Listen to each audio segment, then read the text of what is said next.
안녕하십니까? 사랑, 희망, 생명을 전하는 복음방송 진리의 뜰입니다. 성도 여러분 안녕하십니까?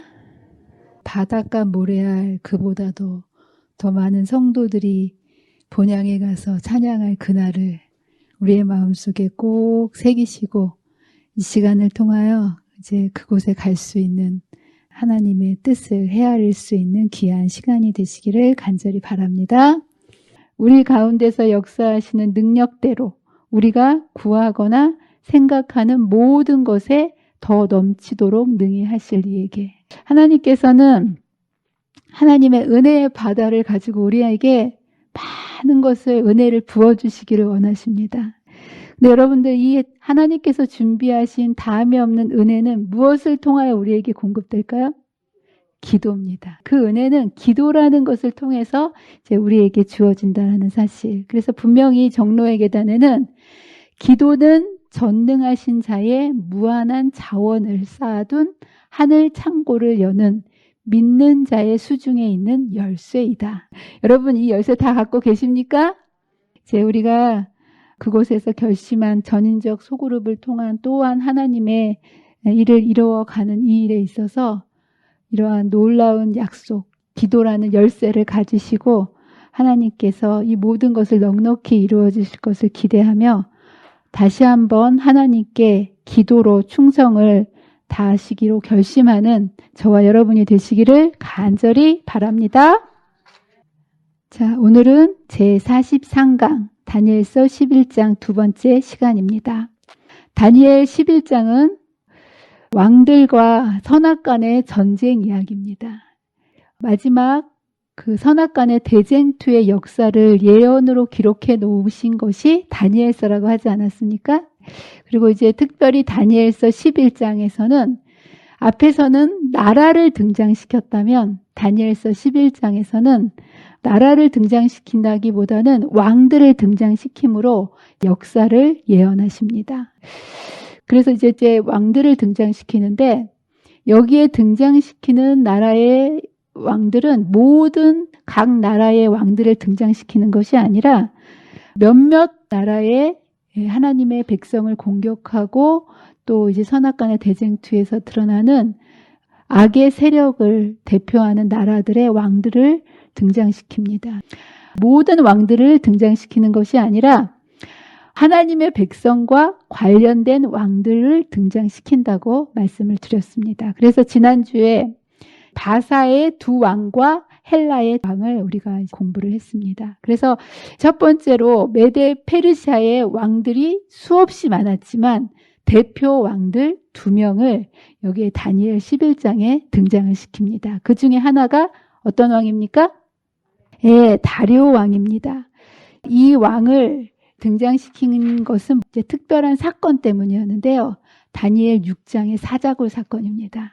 근데 이것을 선악간의 대쟁투의 측면에서 바라봐야 된다고 말씀을 드렸습니다.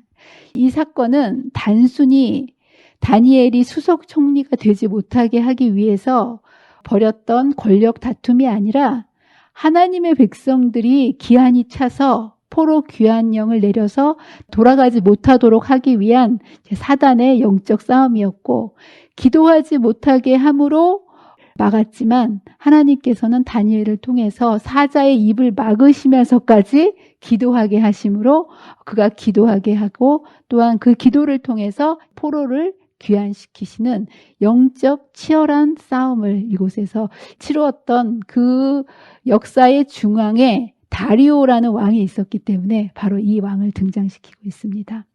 두 번째는 넷째 왕이라고 얘기했던 크세르크스, 에스더의 남편이면서 굉장히 역사적으로 중요한 아닥사스다 왕의 아버지였던 성경상에서 우리가 익히 알고 있는 아하수에로 왕. 이게 바로 이제 네 번째 왕이었죠.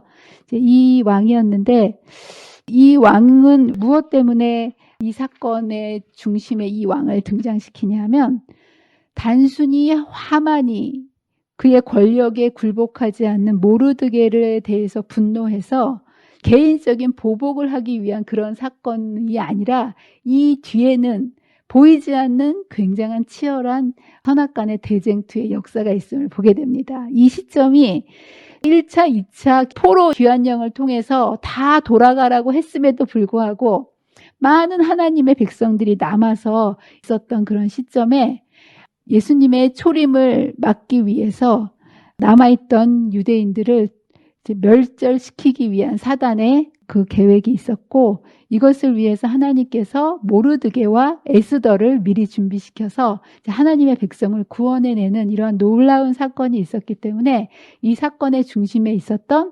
아하수에로 왕, 이 이제 왕을 네 번째 왕으로 등장을 시켰습니다. 예. 세 번째는 이제 헬라 제국으로 넘어가면서 또 하나의 장차 능력 있는 왕이 일어나서라고 있으면서 세 번째 헬라의 왕을 등장시키는데, 이 왕은 어떤 왕이었다고 말씀드렸죠? 예, 알렉산더 대왕. 예.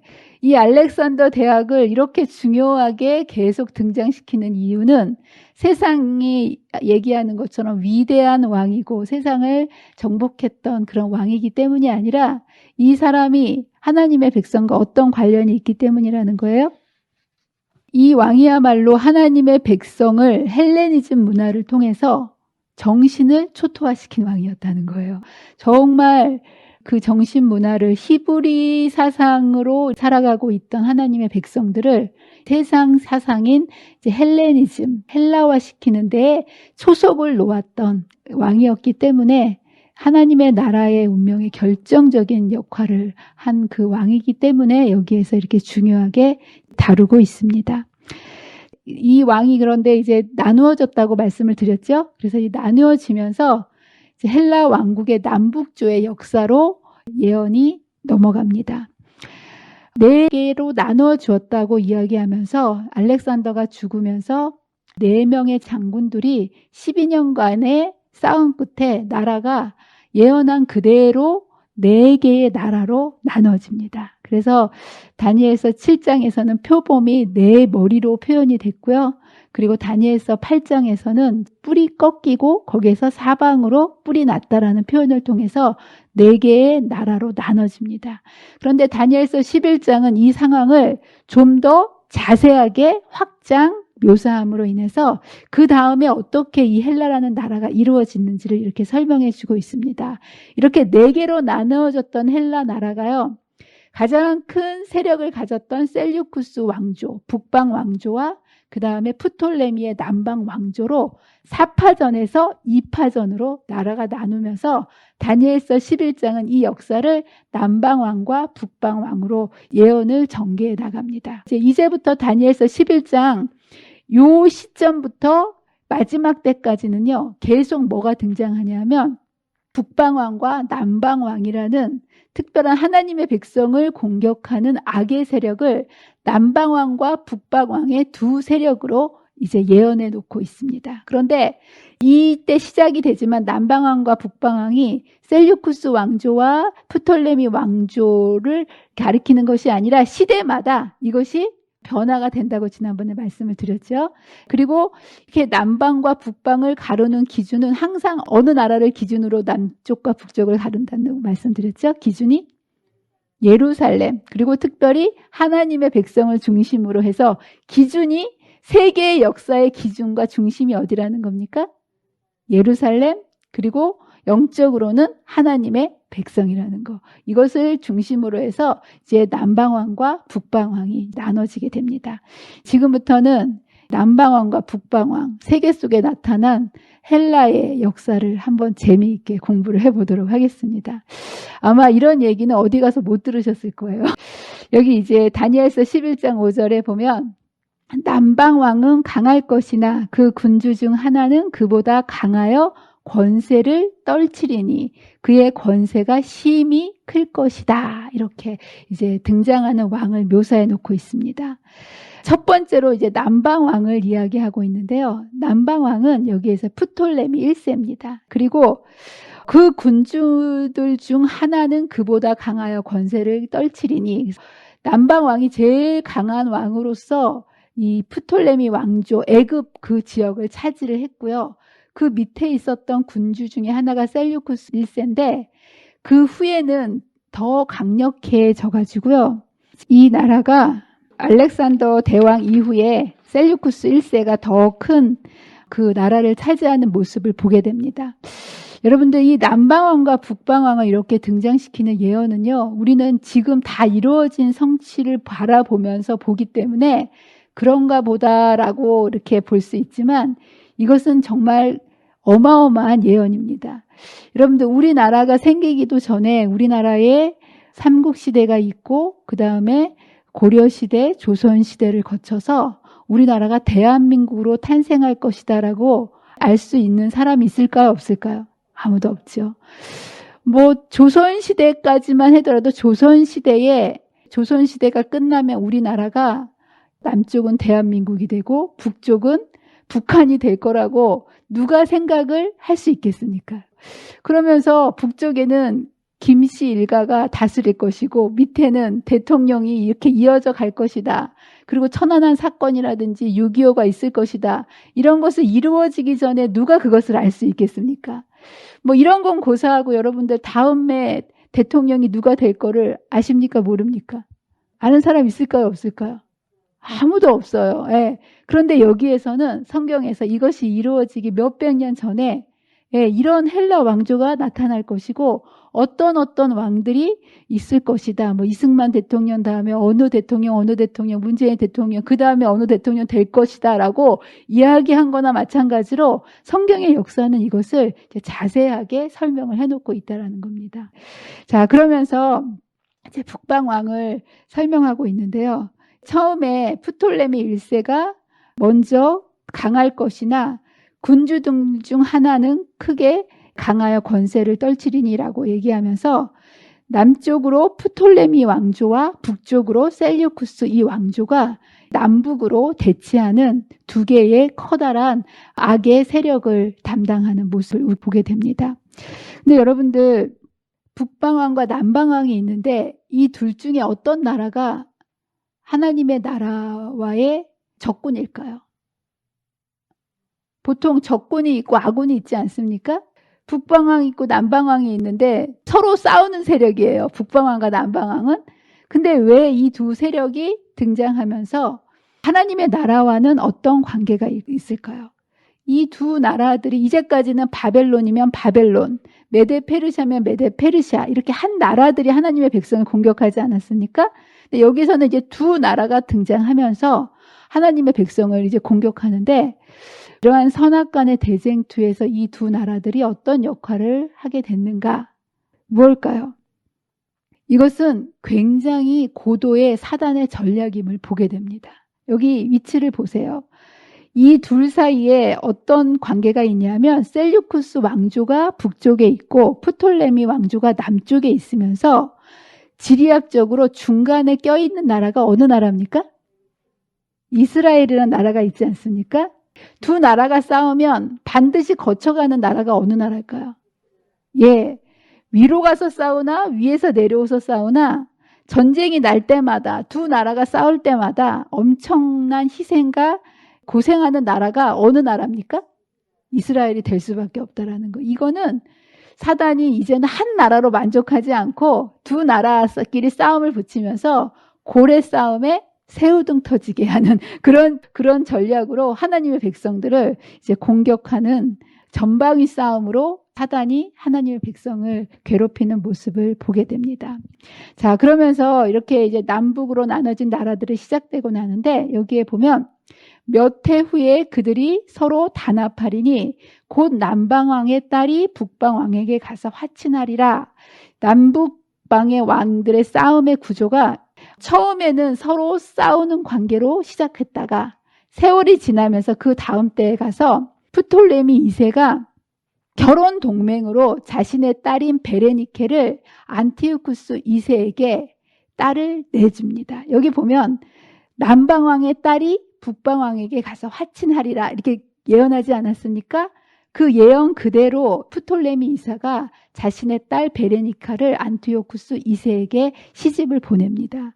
그래서 결혼 동맹이 이루어지는데 문제는 이 공주를 아내로 받아들이기 위해서는 자기의 본처였던 이 라우디케라는 왕후를 이혼하고 폐위시키고 나서 결혼을 하게 됩니다. 그래서 이렇게 잘 살면 되겠는데 여기에 보면 뭐라고 됩니까? 그러나 그 공주의 힘이 쇠하고 그 왕은 서지 못하고 권세가 없어질 뿐 아니라 이런 역사가 이제 이어집니다. 이 얘기는 뭐냐 하면 이렇게 보냈는데 프톨레미 2세가 죽게 됩니다. 죽게 됐을 때 안티오쿠스 2세가 장인 어른이 죽게 되니까 결혼했던 그 애굽 공주에 대해서 이제 더 이상 힘이 없어진 거잖아요. 예, 배경이 없어졌기 때문에 공주에게 실증을 느끼고 자기가 결혼했던 그 공주를 버리게 됩니다. 예, 그리고 다시 자기의 본처였던 라우디케와 화해를 하고 다시 그 본처를 궁전으로 데리고 와서 다시 살게 됩니다. 근데 여러분들 라우디케가 그 왕비의 자리에서 쫓겨났을 때 얼마나 칼을 갈고 있었겠습니까? 그리고 다시 궁전으로 불려 들여왔을 때 그의 마음속에 복수하고 싶은 마음이 있었을까요? 없었을까요? 여자가 한을 품으면 한여름에도 서리가 내린다고 하지 않습니까? 그 쫓겨난 세월 동안 가졌던 그 원한을 가지고 이 라우디케가 도로 궁전에 돌아와서 권력을 잡았을 때에 그 남편이었던 안티오쿠스 2세를 독살해서 죽입니다. 굉장히 독한 여자죠. 그리고 뿐만 아니라 그 애굽 공주였던 그 여자와 안티오쿠스 2세 사이에서 태어난 그 아들도 다 독살해서 암살해버립니다. 그 얘기가 바로 이 얘기입니다. 그 공주의 힘이 쇠하고 왕은 서지도 못하고 다 독살당해서 죽는 거예요. 네, 놀랍죠? 권세가 없어질 뿐 아니라 그 공주와 그를 데리고 온 자들도 그를 낳은 자, 다 그를 도와준 자가 다 버림을 받으리라. 그렇게 정말 너무나 문자 그대로 성취된 이 모습을 보면서 야, 정말 미리 쓴 역사서처럼 그 역사를 그대로 묘사해 놓고 있습니다.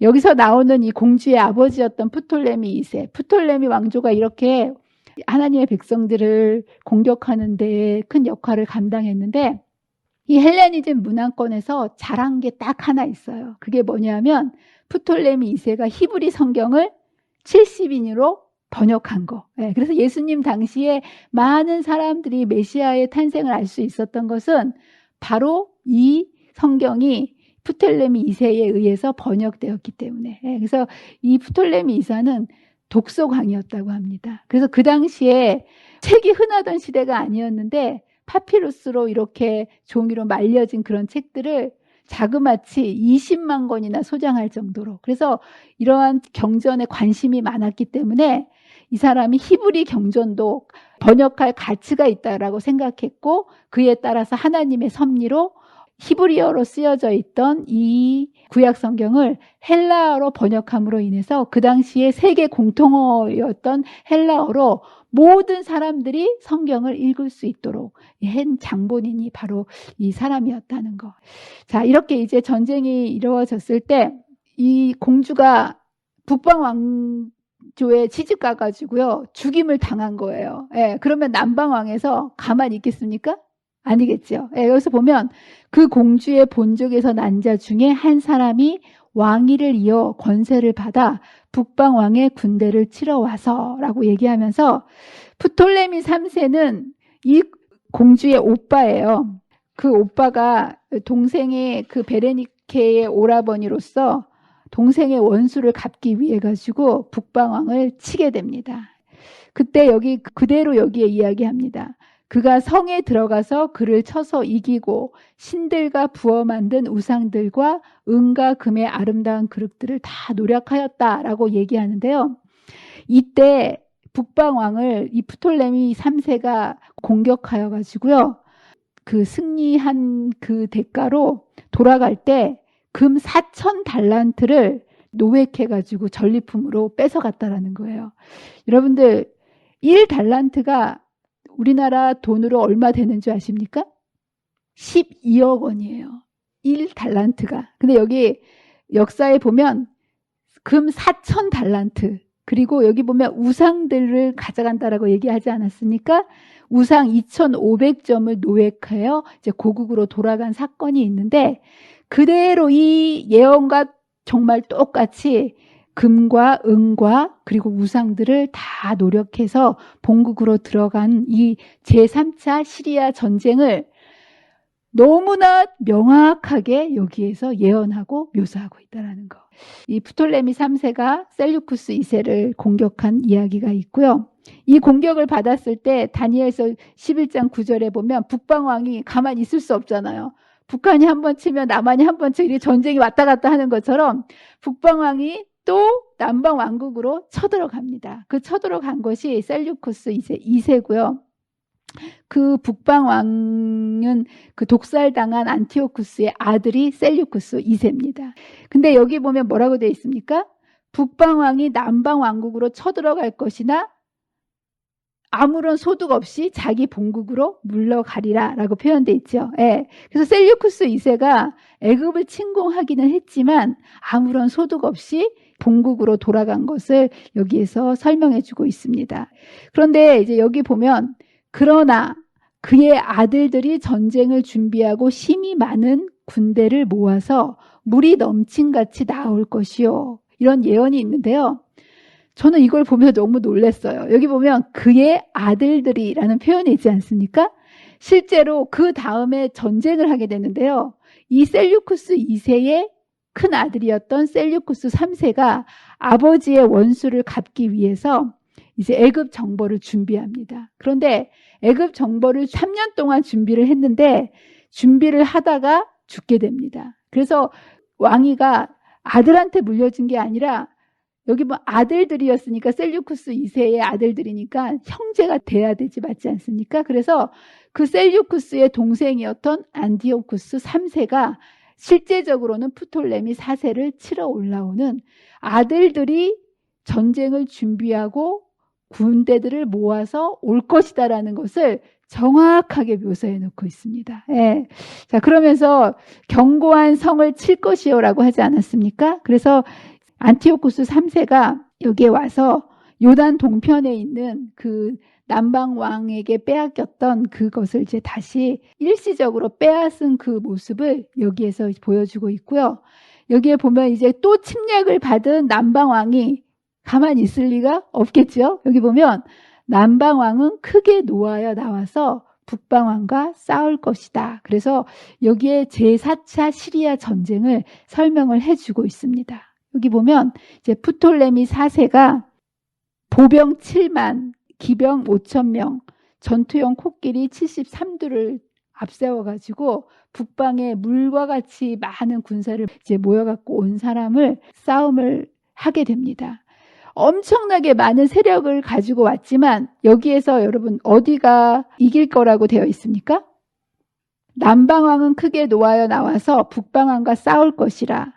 북방왕이 큰 무리를 일으킬 것이나 그 무리는 그의 손에 넘겨준 바 되리라. 여러분 이 성경절의 문맥을 보면 이 싸움은 어디가 이긴 싸움일까요? 그 무리는 그의 손에 넘겨주리라. 그는 누굴까요? 여기서 남방왕은 크게 노하여 나와서 북방왕과 싸울 것이라. 북방왕이 큰 무리를 일으킬 것이나 큰 무리, 그 무리는 누구의 손에? 남방왕의 손에 넘겨준 바 되리라. 그래서 남방왕의 승리로 엄청난 무리를 대동하고 물과 같은 무리를 데리고 왔지만 제4차 시리아 전쟁은 이제 남방왕의 승리로 이기게 됩니다. 그래서 여기 보면 그가 큰 무리를 사로잡은 후에 이 그는 누굴까요?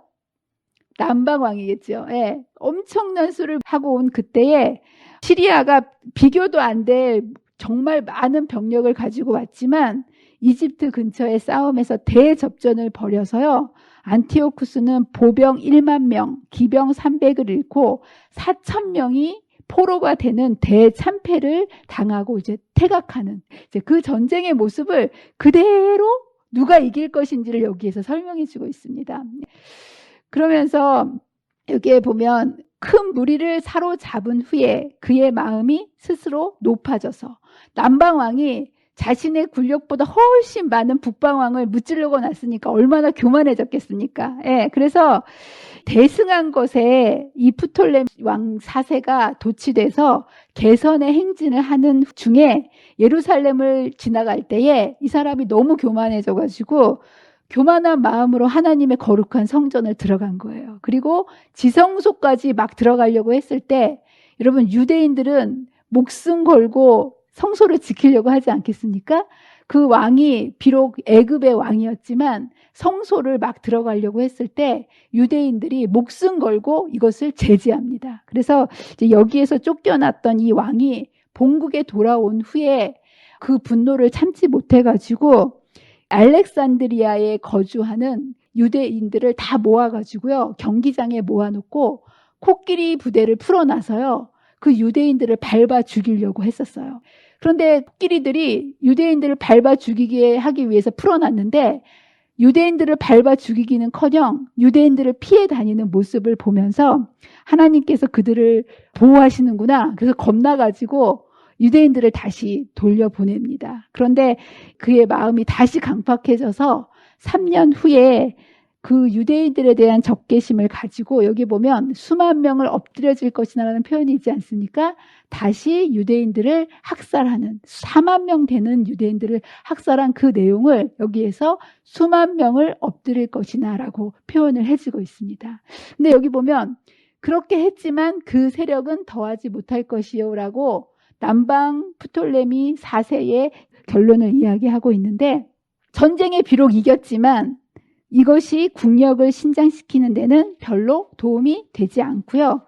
북방왕을 이긴 그 승리를 제대로 효과적으로 관리하지 못한 채 나태해져서 얼마 후에 죽고, 갑자기 죽었기 때문에 그의 아들이 5살밖에 되지 않았는데 그의 아들이 프톨레미 5세로서 왕위를 물려받게 됩니다.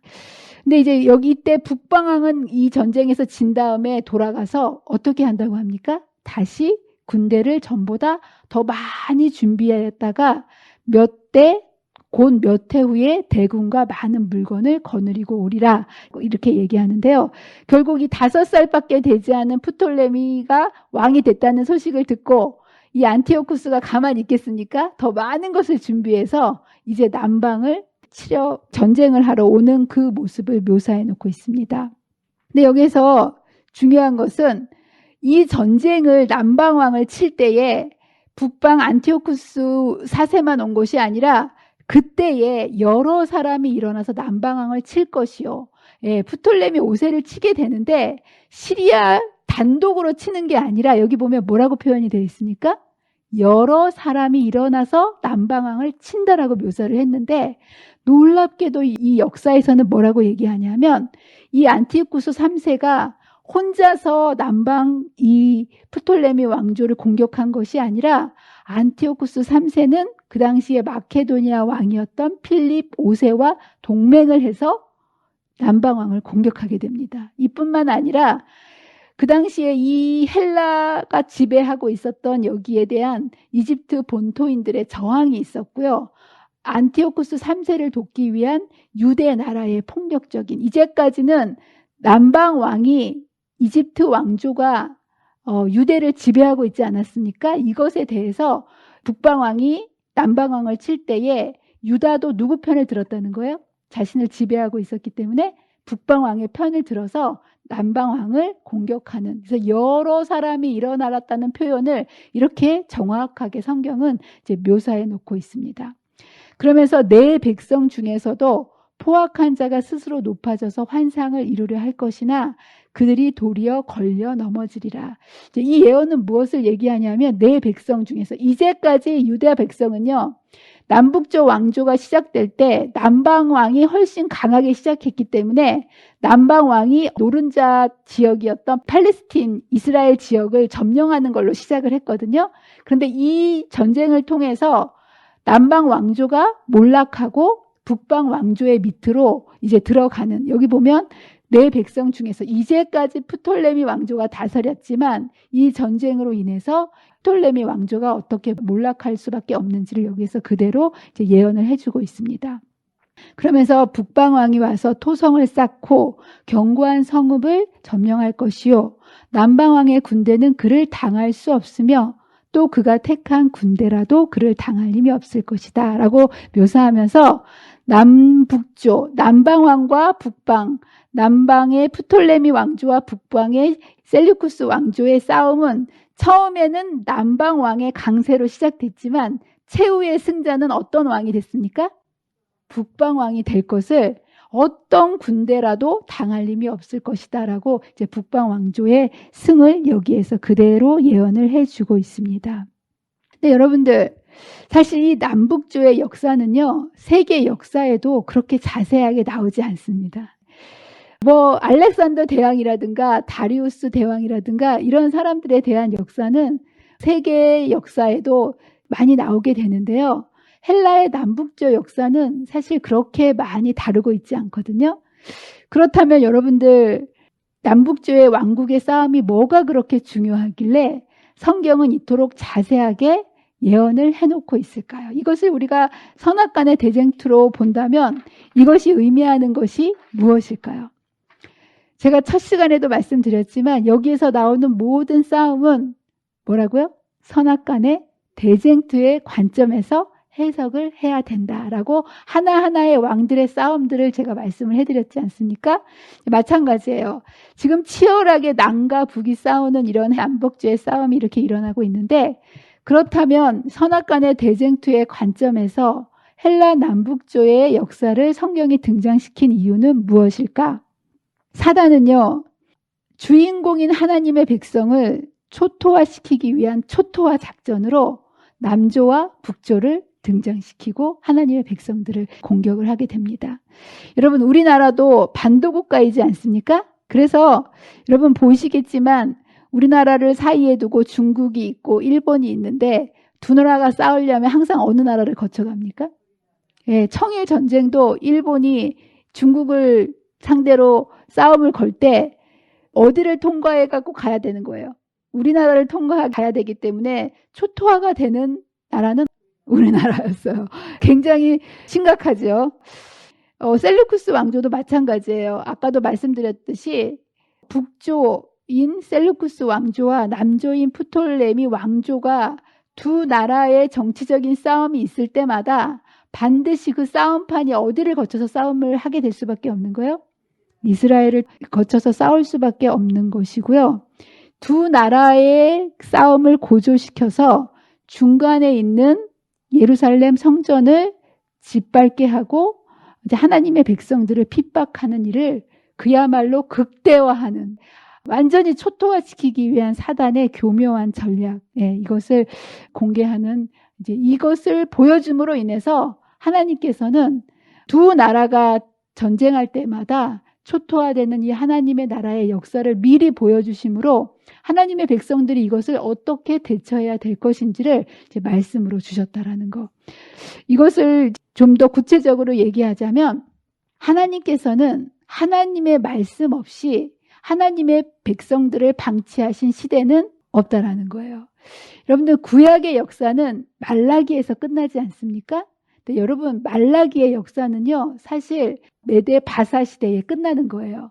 그리고 이제 신약이 시작되는 시대는 로마 시대가 시작이 됩니다. 그리고 이 신약과 구약 사이에 아무런 성경이 언급하고 있지 않은 신구약 침묵기라는 시대가 400년이 있습니다. 이 시대가 바로 지금 우리가 공부했던 남북조 헬라 시대, 이 시대가 바로 이 시대인데요.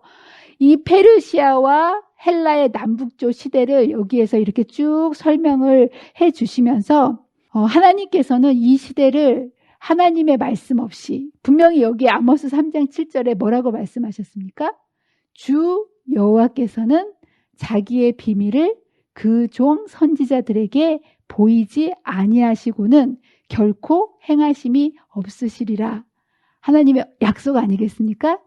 그래서 여기 보면 이런 헬라의 남북조 시대를 다니엘 11장에서 하나님께서 보여주심으로 창조 때부터 예수님 재림할 때까지, 이 세상의 시작부터 끝까지 하나님께서는 자기의 일을 자기의 종 선지자들에게 보이지 않고는 그냥 말씀 없이 내버려 두신 시대가 없다라는 것을 알려주시기 위해서 이 역사를 다니엘 11장에 기록해 놓으셨다라는 거예요. 여러분 아멘이지 않습니까? 정말 우리가 믿음으로 하나님의 말씀을 듣고자 하고 하나님의 등불을 비춰서 이 선악간의 대쟁투의 역사를 싸워 나가고자 한다면 하나님께서는 언제나 예언의 빛을 비춰주셔서 하나님의 백성들이 준비하고 싸움을 싸울 수 있도록 하나님의 말씀을 어느 시대든지 우리에게 주셨다라는 거. 그래서 어떻게 생각하면 이 침묵의 400년의 동안에는 하나님의 말씀이 없었다라고 많은 사람들이 생각하기 쉬운데 이것에 대한 역사가 어디에서 기록되어 있는 거예요? 고스란히 다니엘 11장에 이때 어떤 일이 일어날 것인지를 하나님의 백성들에게 보여주심으로 인해서 매 시대마다 예언의 빛이 하나님의 백성을 비치고 있음을 설명하게 됩니다. 그리고 실제적으로 이 북방왕 안티오쿠스 4세가 팔레스틴을 점령하고 난 다음에 예루살렘 도성과 성벽을 파괴합니다. 올라가면서 치고 내려가면서 친다고 하지 않았습니까? 그래서 사실 그들만의 싸움이라고 생각하기 쉽지만 사단은 그들을 통해서 하나님의 나라인 유대 땅과 특별히 어디요?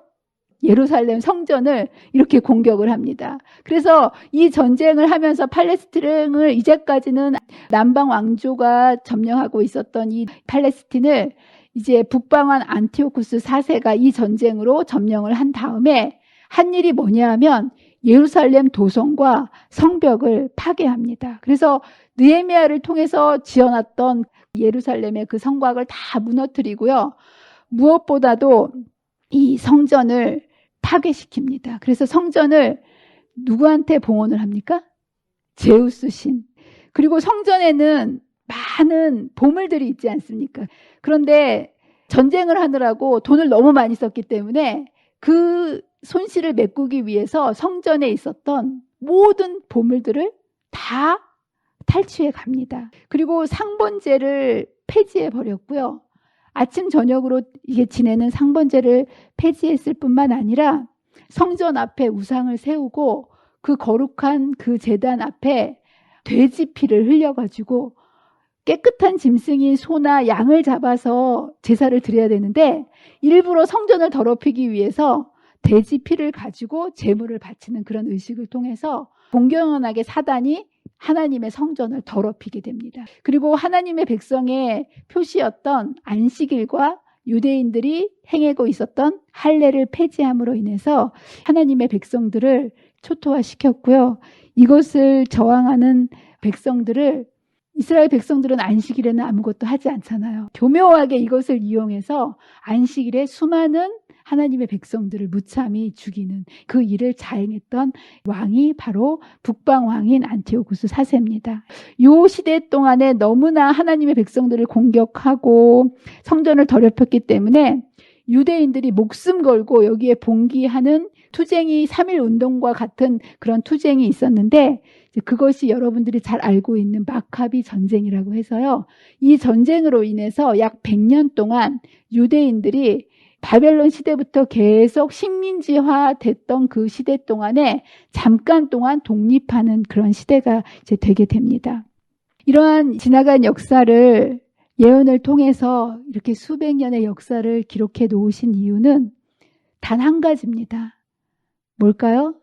이 유대인들의 운명과 직접적으로 관련된 하나님의 나라와 관련된 왕들이기 때문에 이 왕들의 역사를 이렇게 이제 기록을 해놓고 있습니다. 그래서 여러분들 사단이 예수님께서 탄생하시지 못하도록 이 모든 공격과 반대와 여러 가지 왕들을 등장시켜서 하나님의 백성과 성전을 허물려고 했지만 하나님께서는 그러한 사단의 공격과 반대와 왕들이 이러한 침략이 있었지만 결국은 이스라엘 백성들을 바벨론에서 귀환시키시고 그럼에도 불구하고 성전을 세우시고 무너뜨리지만 다시 회복시키셔서 예루살렘 성전을 다시 세우시고 마침내 누가 탄생할 수 있도록 하셨습니까? 예수 그리스도께서. 예. 그래서 여러분들 이 선악간의 전쟁은 이때 끝났을까요? 예수님이 탄생했을 때 끝났을까요? 아닙니다. 예수님 재림할 때까지 이 전쟁은 계속되지만 사단이 이러한 여러 왕들을 통해서 예수님이 초림하시지 못하도록 막았지만 결국 하나님께서는 예언하셨고 그 예언을 하나님께서 이루어 주셨던 것처럼 재림을 예언하셨고 어떤 상황 속에서도 반드시 연약하고 부족한 하나님의 백성을 통해서 예수님께서 재림하실 수 있는 이 놀라운 길들을 예비하신다는 사실을 여러분 기억하시면서 여러분들 이러한 선악간의 대쟁투를 성경에 기록해 놓은 이유는 뭘까요? 단 한 가지, 하나님의 백성은, 하나님의 교회는 과거와 현재와 미래를 통해서 지극히 연약하고 보잘것없는 것 같지만 단 한 번도 선악간의 대쟁투에서 실패하지 않는다라는 거. 그리고 반드시 승리할 교회라는 것들을 이렇게 하나님께서 말씀해 주시면서 우리가 어느 편에 서야 될지를 우리에게 보여주신다는 사실을 여러분 기억하시고 오늘 이 저녁 어느 편에 내가 서야 될지를 여러분들 잘 선택하셔서 승리의 날, 예수님이 재림하시는 그날 하나님의 편에서 승리의 노래로 우리 예수님의 재림을 맞이하실 수 있는 저와 여러분이 되시기를 간절히 바라면서 오늘 말씀을 마치도록 하겠습니다. 기도하겠습니다. 사랑과 은혜가 많으신 하나님 아버지 감사합니다. 우리가 무엇이관데 땅의 것도 제대로 알지 못하고 살아가는 우리의 무지한 우리의 인생 속에 하늘의 비밀을 예언을 통하여 펼쳐 보이시며 이 세상의 모든 역사를 예언을 통하여 말씀하시고 하나하나 성취해 가시는 모습을 우리로 연구하게 하시고 이 말씀을 통하여 우리가 하나님의 나라가 반드시 승리할 것임을 마음에 굳게 믿을 수 있는 말씀을 허락해 주셔서 감사합니다.